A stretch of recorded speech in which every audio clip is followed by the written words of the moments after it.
Mia, Jesse et Dylan étaient tous retenus captifs dans la cave d'une maison, ligotés par leur professeur d'histoire Aokame. Jesse hurlait de toutes ses forces appelant au secours. Mais cela ne servait rien puisque personne ne l'entendait. Dylan lui était plutôt optimiste puisque rien ne peut leur arriver tant qu'il y a un Boko parmi eux. Il ironisait même sur le fait que le chien sauvage pourra sortir de nulle part et les sauver. Ils en étaient là quand la porte d'entrée de la cave où les trois étaient retenus captifs s'ouvrit. C'était Aokame qui leur apportait leur repas du soir. Celui-ci n'hésita pas une seconde à les narguer. Le lendemain matin, Angel était toujours sans nouvelles de ses amis. Il séjournait dans un hôtel de la ville avec son père, car leur maison était en réhabilitation. Tous les appels qu'Angel avait passés pour joindre ses amis ne passaient pas. Que pourrait bien expliquer cette disparition soudaine? Il savait qu'ils s'étaient séparés alors que ceux-ci allaient à un rendez-vous du prof Aokame. Il décida d'appeler ce dernier pour demander des nouvelles de ses amis.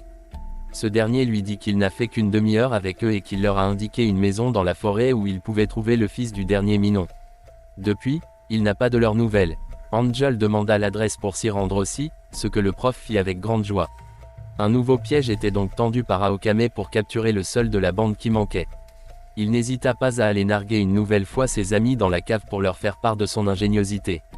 Mia, sûre de son petit ami, lui avoua qu'en réalité Angel est le plus intelligent de tous et qu'elle est certaine qu'il ne tombera pas dans ce stupide piège. C'est à ce moment-là que la porte de la cave s'ouvrit et l'on voit entrer quelqu'un. De là où étaient nos otages, on ne voyait qu'une ombre.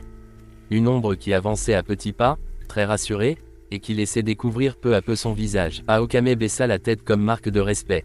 L'on comprit alors qu'il n'agissait pas seul et que ce n'était qu'en réalité son patron qui venait de rentrer dans la cave. Plus la personne avançait, mieux Mia ne commençait pas à reconnaître la démarche, la posture. Elle en était même déjà presque sûre quand la personne ordonna à Aokame de le laisser seul avec les otages. Là, Mia, Dylan et Jesse reconnurent la voix de Candide Boko, le grand-père de Mia.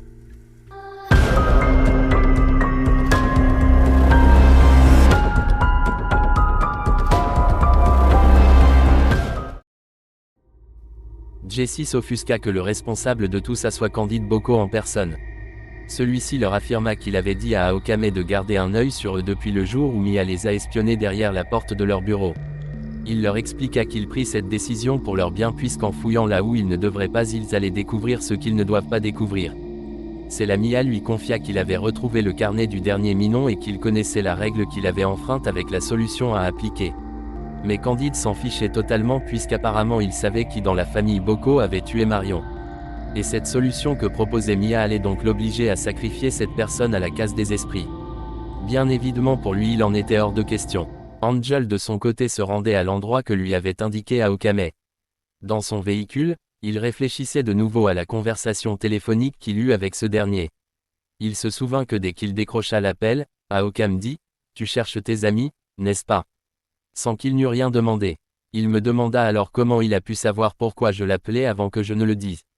Même si lui aussi s'inquiétait pour eux, il aurait pu attendre que je parle.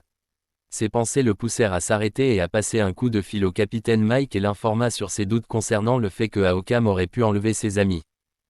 Une demi-heure plus tard, Mike rejoint Angel dans sa voiture. Celui-ci était déjà très inquiet par la situation. Il avoua qu'à un moment donné, il voulait se rendre au lieu indiqué. Mike lui conseilla de se rendre d'abord chez ce monsieur à Hokame et si jamais cela ne donnait rien, il se rendrait au lieu indiqué. Ce qu'ils firent donc. Dans le manoir des Boko, Candide était en pleine discussion avec sa femme et son frère Guy dans l'un des nombreux salons de la majestueuse demeure. Bien évidemment, la discussion portait autour de ce que Mia avait appris lors de son enquête. Les deux ne s'en reviennent pas, et surtout Guy, dont la femme est l'une des suspectes. Il n'arrivait pas à y croire. De même que Laure qui espérait que sa fille ne soit pas la responsable de tout ça. Eux qui cherchaient tant la règle qui avait été enfreinte, voilà qu'elle était là et ils hésitaient à appliquer la solution nécessaire pour mettre un stop à tout ça. Mettre un stop à toute cette horreur nécessiterait de sacrifier la vie d'un membre de la famille. Mais comme Mia, Laure souleva que cette personne a déjà sacrifié la vie d'un membre de la famille en tuant un membre de la famille. Candide n'était pas du même avis, surtout que sa fille fait partie des suspects. Guy, lui aussi, ne veut pas qu'on applique cette solution, car il aime trop sa femme pour la perdre si jamais elle venait à être la vraie coupable. Le temps pressait, car petit à petit, de petits serpents noirs très venimeux sortaient de la forêt et rejoignirent la ville. La 6e manifestation n'allait pas tarder à faire son apparition. En route vers chez Hokame, Mike et Angel étaient très silencieux. Surtout Angel qui pensait à Mia. Mais le bruit du klaxon d'un camion lui rappela qu'il n'était pas seul dans la voiture et que mieux, celui avec qui il était avait des informations à lui donner.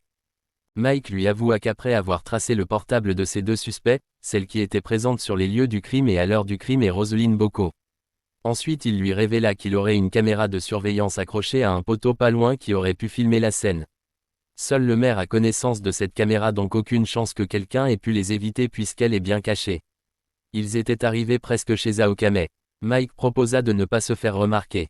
S'il s'avérait vraiment que ce monsieur a kidnappé Mia et ses amis, il devrait mettre en place un plan. C'est alors que Mike alla frapper à la porte. Aokame ouvrit et était étonné de le voir, surtout que Mike se présenta comme capitaine de police.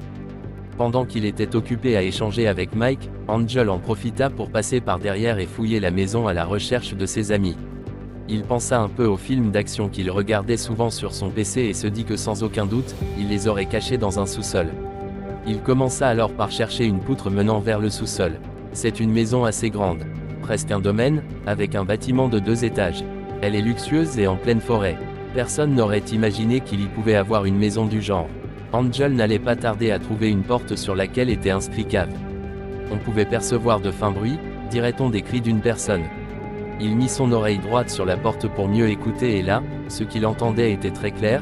À l'aide, à l'aide, à l'aide. Après avoir entendu ça, il n'hésita pas une seconde à défoncer la porte d'un coup de pied. Le bruit alerta Aokame qui discutait avec Mike. Logiquement, il voulut aller voir, mais comme Mike en doutait déjà, de leur côté, il l'en empêcha en ne le retenant pas l'épaule et étonné de voir Angel venir les secourir. Il était désormais à terre de la grille dans laquelle ils étaient sur une table. Mike le laissa là et alla rejoindre Angel. L'a pris et ouvert la grille. Il les détacha ensuite. C'est à ce moment-là que Mike vient. Ils étaient heureux de savoir que tout allait bien. Ensemble, ils prirent la direction de la sortie. Mais à la grande surprise de Mike et des autres, Aokame avait disparu. Mais ils ne perdirent pas plus de temps. Ils quittèrent cette maison dans laquelle ils venaient de vivre un cauchemar. Loin de là, après que les esprits se sont calmés, Angel apprit la nouvelle à Mia. Elle en fut dévastée. L'étau se resserrait de plus en plus à Bocoville. La 6e manifestation avait déjà eu lieu, car tels des fourmis, des serpents noirs très venimeux sillonnaient la ville. Les journées étaient de courte durée, car le soleil ne se levait qu'après 11 heures et se couchait déjà à 16 heures.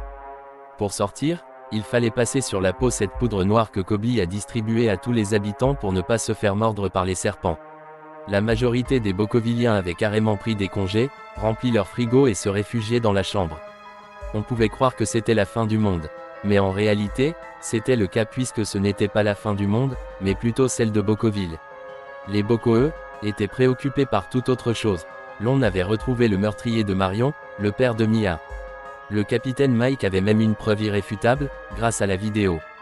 Laure et Candide étaient fous de rage. Car au final, c'est leur fille qui est responsable de tout cela. Mia, elle, était déçue par sa mère et avait avoué qu'elle ne la considérait plus comme telle. Cela attrista Roselyne, qui, malgré tous ses ressentiments envers la personne, ne regrettait pas ce qu'elle a fait. Au contraire, elle clame haut et fort que si cela était à refaire, elle n'hésiterait pas une seconde. Les deux ne s'aimaient pas vraiment. Marion évacuait son chagrin dans l'alcool. Il buvait énormément, mais quelque temps avant sa mort, il avait arrêté, car il voulait prendre un nouveau départ avec sa femme. Mais Roselyne ne voulait plus rien savoir car ayant vécu les heures les plus sombres d'aider sa vie aux côtés de cet homme qui ne lui apportait aucun intérêt. La seule chose de bon qu'elle a eue dans cette relation, c'est sa fille et elle ne voulait plus rien d'autre. C'est alors que Marion avait décidé de partir loin de cette famille et de tous ses mystères en emportant avec lui sa fille. Malheureusement pour lui, sa femme s'en est aperçue et a décidé de le confronter en allant le voir dans ce bar où il a passé quelque temps avant sa mort. Ils se sont croisés sur le pont, une dispute éclata et volontairement Roselyne poussa Marion très fort dans le fleuve. Il est vrai que Candide Bocco culpabilisait un peu, mais il ne le ressortait pas. Et surtout, il devrait faire face à un gros dilemme. Soit, on sacrifiait sa fille et on sauve ainsi toute la ville et ses habitants, soit on ne faisait rien et on affrontait la tempête ensemble en famille, autant risquer la vie de tous les Bocovilliens. Que faire? Ce n'était plus qu'une question de jours, d'heures ou peut-être même de secondes pour que la case des esprits ne s'autodétruise.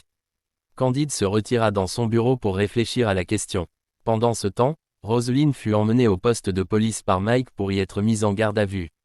Pour lui, pas question qu'elle échappe à sa punition. Si Monsieur Bocco ne veut pas prendre ses responsabilités en la donnant en sacrifice à la case des esprits, alors elle passera le reste de sa vie derrière les barreaux. Tels furent ses mots avant de l'emmener avec lui. De son côté, Candide prit sa décision. Il aime beaucoup trop ses enfants pour en sacrifier une aussi facilement à cause d'une simple erreur qui était bien justifiée par le plus grand secret de la famille. Candide décida alors d'aller la chercher au poste de police en usant de toute son influence. Ce qui fit un franc succès. Il annonça ensuite à toute la famille en ces termes: « Nous allons trouver une autre solution qui n'hésitera pas forcément à perdre l'un de nous. Pour cela, donc, j'ai décidé que nous allons déménager à Bocaux-River afin de ne pas être trop exposés quand la case s'autodétruira. » C'était une forte décision de sa part, mais c'était la décision d'un homme qui aimait sa famille. Mais cet amour mettait en danger les habitants de cette ville qu'il aime beaucoup quand ceux-ci ne se mêlent pas de ses affaires. 2 jours après cette décision, les Bocaux s'étaient installés dans la maison secondaire au bord du fleuve. À peine venaient-ils de descendre tous leurs bagages, qu'un vent très violent commença par souffler. Ce vent était si violent qu'ils emportèrent sur lui tout ce qu'ils pouvaient. Eux tous se dépêchaient de rentrer pour se mettre à l'abri. L'on sentait que c'était la fin. Oui, la fin d'un monde jusque-là réservé aux vivants. Et cette fin la laissait place à un monde réservé aux morts et aux créatures maléfiques. Il sonnait 13h02, mais c'était comme s'il était 3h du matin. Il faisait une nuit noire effrayante. Le tonnerre gronda très fort et était précédé par un éclair qui éblouit tous les Bocovilliens. Le tonnerre continuait de gronder très fort. C'était comme si Thor avait décidé de descendre sur terre. Le vent s'intensifiait encore plus. Il avait déjà décoiffé des maisons, déraciné des arbres et causé d'autres dégâts dans la ville. Et puis, pendant 10 secondes, tout se calma, laissant place à un silence d'église. Ce silence se brisa par un bruit très assourdissant. C'était comme si un immeuble de 100 étages s'effondrait. Mais en réalité, ce n'était pas un immeuble, c'était la case des esprits qui venait de s'autodétruire, libérant ainsi toutes les créatures à l'intérieur. Il sonnait 13h13 et Bocoville devint ainsi la cité des esprits.